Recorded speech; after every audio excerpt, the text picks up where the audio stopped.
I think one of the biggest misconceptions in this country is what this country is all about. Who founded it? For what purpose? And most specifically, what it is that we're all looking for. I'm going to try to clarify some of those, and in doing it, as always happens, someone's going to be angry with my definition of some of these things. I've traveled all over the country. I've talked to probably hundreds of thousands of people individually over a lot of years.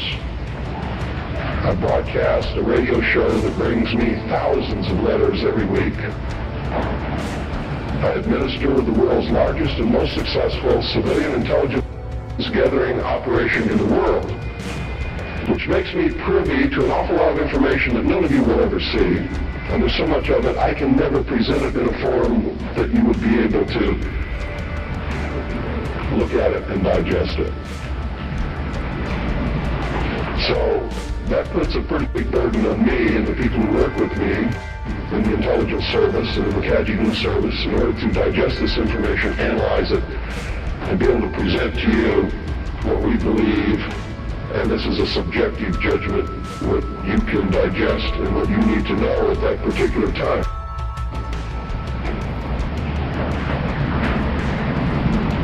And in doing this, digesting all this information, reading all of these letters from people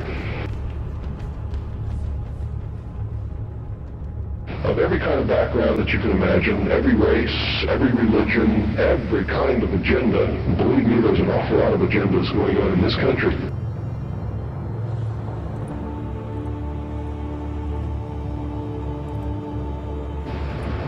That are dangerous to Americans. Being promoted by people who claim to be Americans, who claim to be patriots, and who claim to be doing the best for this country, including those who want to destroy it and bring about a one-world totalitarian socialist government. They sincerely believe in their heart they're doing the right thing for humankind. You see, nobody gets up in the morning and sets out to do evil. Nobody consciously does that.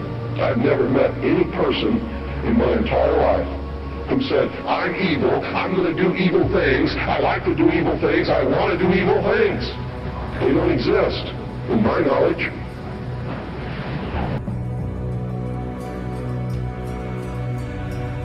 And they exist somewhere, people like Jeffrey Dahmer.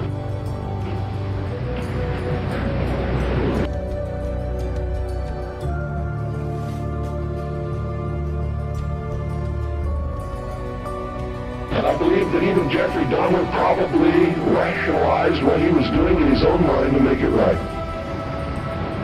Isn't that the way we all do things? Even if we do something wrong, we know we're doing something wrong, don't we attempt to rationalize it in our own mind and to our friends to justify what we're doing?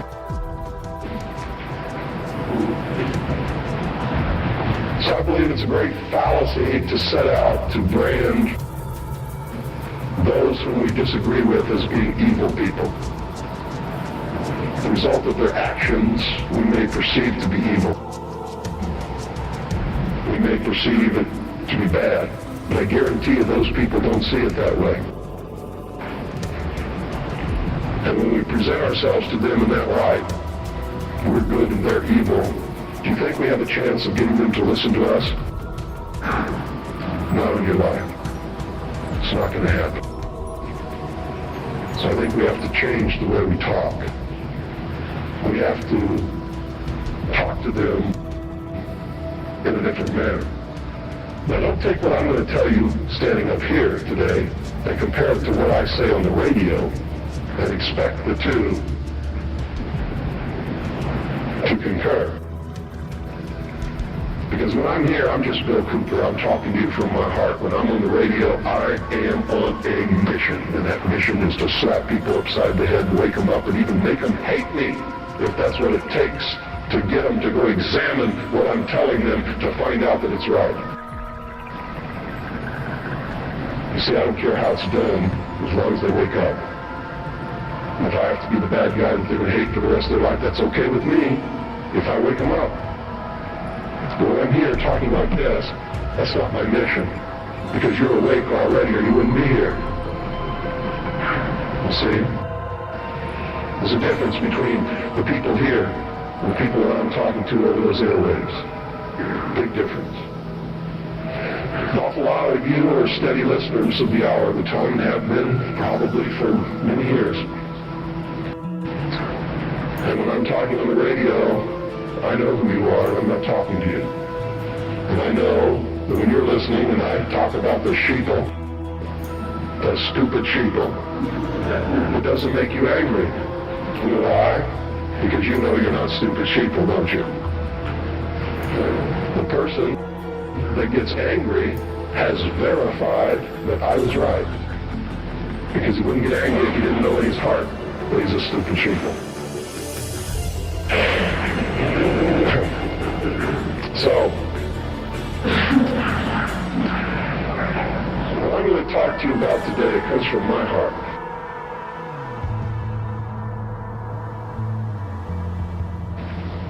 From my experience in life, from playing this role as messenger, which I take very seriously,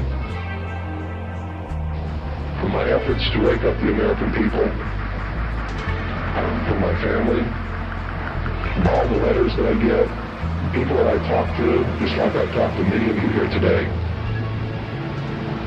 I've learned some things, and I think these things need to be passed on to you. And I think you need to start examining yourself, your agenda, your mission. Who are you? What are you about? What do you believe about America? Is it true? Are you helping to divide us more? Or are you helping to bring us together? Do you really understand what this country is all about? And I know this is going to make some of you angry. That's okay. I know that it's going to open some doors for some of you. I hope that it'll bring us all a little bit closer together. And I hope that everybody, once you've examined your own particular agenda, will try to make it fit better into what we should really be doing. And I'm going to start off way back in history, folks, because that's really where it began. The human race is young in the whole scope of the life of the earth. We're just a young species, really. Haven't been around for a long time compared to everything else that's in this world. And I'm not talking about biblical years. I'm not talking about theory of evolution years. I'm talking about for the time when you can see that man emerged on the historical scale of this world and began to affect other species and the world that we live in, and himself, by perfecting the ability to think. First original thought. See, there used to be a time in history when man was just like all the other animals. He didn't think, he didn't know good from evil. He existed and lived by instinct just like the other animals did. If you want to believe the record that we can look back and see written in stone. Okay? If you want to believe that there were creatures that ultimately became this thinking way,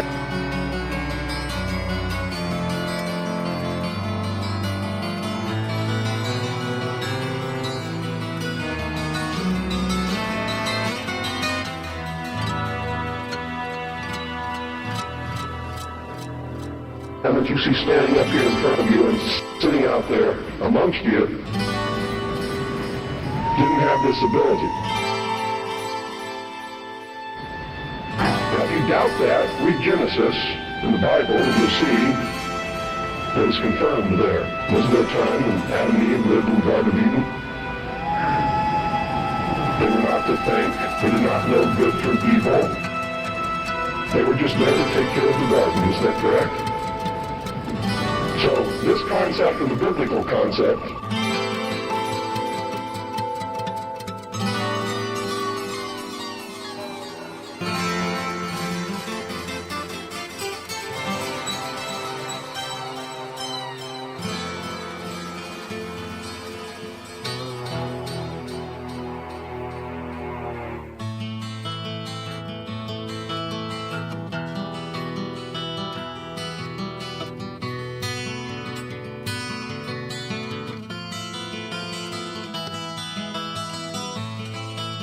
agreed.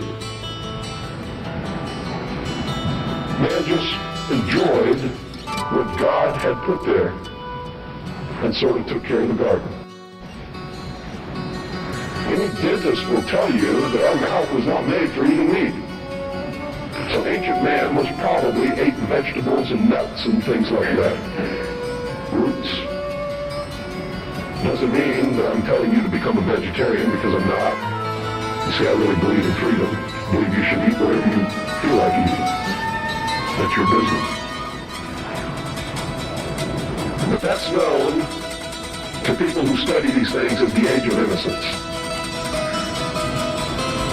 Something happened that brought man out of that state, and if you're talking from a biblical reference, out of the Garden of Eden and into the world. He wasn't innocent anymore. He understood that he was naked, that his partner was naked. He could think. He could look around, he knew when something was good and when it was bad, just as we all do here. We always know. We always know which is the right way and which is the bad way. The bad way sometimes feels better, so we may choose that way and justify it by rationalization in order to make ourselves feel better about the bad that we did. In the mystery schools, they refer to this mystical time of coming out of the age of innocence as the Luciferian philosophy. I've tried to illuminate you with this.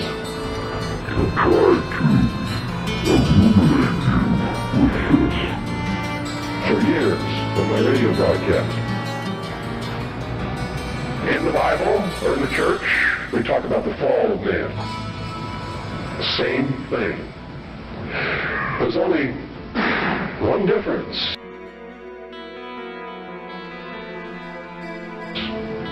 Between the Luciferian philosophy and the fall of man is that those who talk about the fall of man believe in God.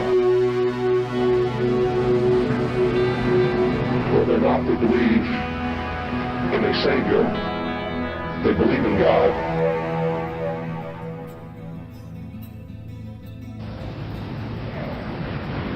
The ones who believe in the Luciferian philosophy do not. Now here's how that works. In the Bible we're told that Eve was tempted by Satan to eat of the fruit of the tree of knowledge of good and evil. God had commanded Adam and Eve not to eat of the fruit of that tree. If you do, ye will surely die. Isn't that the commandment? Lucifer, through his agent Satan, on the other hand, told Eve, God lied to you. He's holding back the fact that you too can become God. But first you have to eat of the fruit of this tree. And if you do, you will surely not die, but shall become as gods. Is that true? So, from the religious aspect, we see that as the fall of man because man disobeyed God. We see that as the subjugation of the woman beneath man, where she had originally been the partner. Now she is subjugated beneath man because she was the agent of man's downfall. Is that correct? I'm not talking right or wrong. I'm not trying to insult anybody in here. I'm just telling you what we're taught so that we all understand what we're talking about, because that's most important. If you understand something differently than what I'm trying to impart to you up here, and we don't have the same definition, we're not going to understand each other, are we? The mystery is, on the other hand, look at this in a different light. Here's their story. It's a metaphor. They don't believe that there ever was a God, or that there ever is a God, aside from man himself. And man has not reached that state yet, but can, and this is what they teach in the lodges, that if you perfect yourself as the temple of the God within, and become Christed, we've all heard this in the New Age movement, you too can become God. But this is the reality of the human condition. We'd all love to be gods, wouldn't we?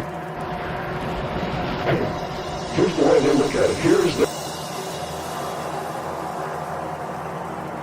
metaphor for the end of innocence. Adam and Eve were held prisoner in the Garden of Eden by an unjust, cruel, and vindictive God.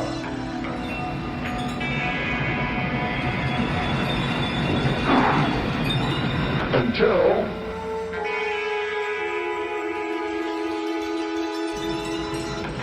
Lucifer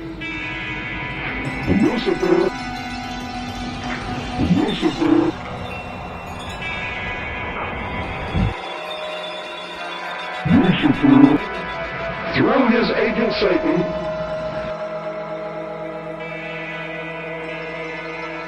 set man free from this garden by giving him the gift of intellect. Through the use of intellect, man will conquer the earth, will conquer nature, and will himself become God. It's taught in every Masonic temple in this land, every secret brotherhood, every secret society, every mystical temple, every occult organization teaches the Luciferian philosophy. You have to study these things to understand your enemy. Any general who ventures upon a battlefield without understanding the enemy is doomed to defeat. Just like a militia that forms itself upon a peninsula has already created its own concentration camp, unless it has a navy.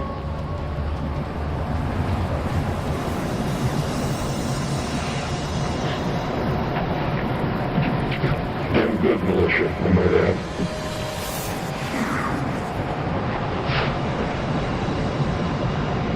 What is the upshot of this? What am I getting at here? These people believe, and they've conducted themselves according to their belief and their philosophy since the very dawn of man. These people learned how to control others through the use of a hidden knowledge. There's a method to their madness. There's really not much method to yours, because you're operating from a place of ignorance. And until you change that, you'll be bumbling around, bumping into each other, saying and doing the wrong things, not understanding the nature of your enemy. If you don't understand the nature of your enemy and the weapons they use, you cannot fight that enemy. You can't fight the battle. You shouldn't even be on the battlefield. That's why you're losing the war.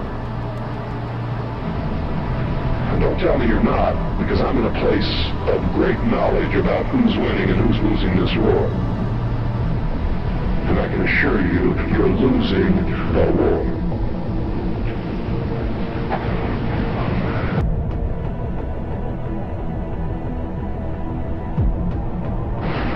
Doesn't mean it can't be turned around. It'll never be turned around until you learn what you need to know.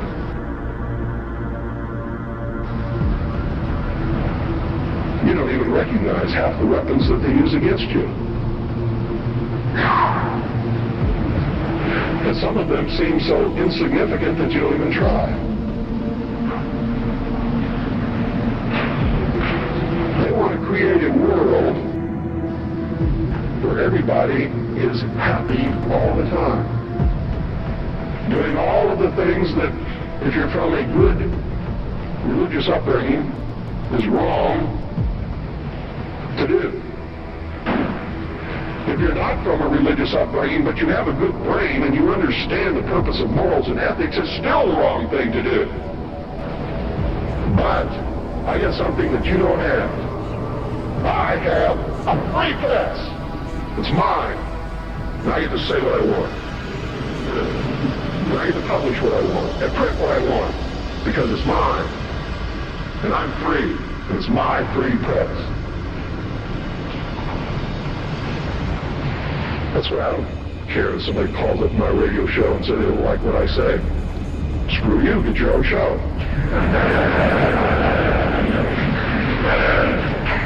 I don't care if they complain because I won't let them talk on my radio show. Screw you, get your own radio show. This is mine, it belongs to me. I don't have any contract with you, I don't owe you anything. Lucifer.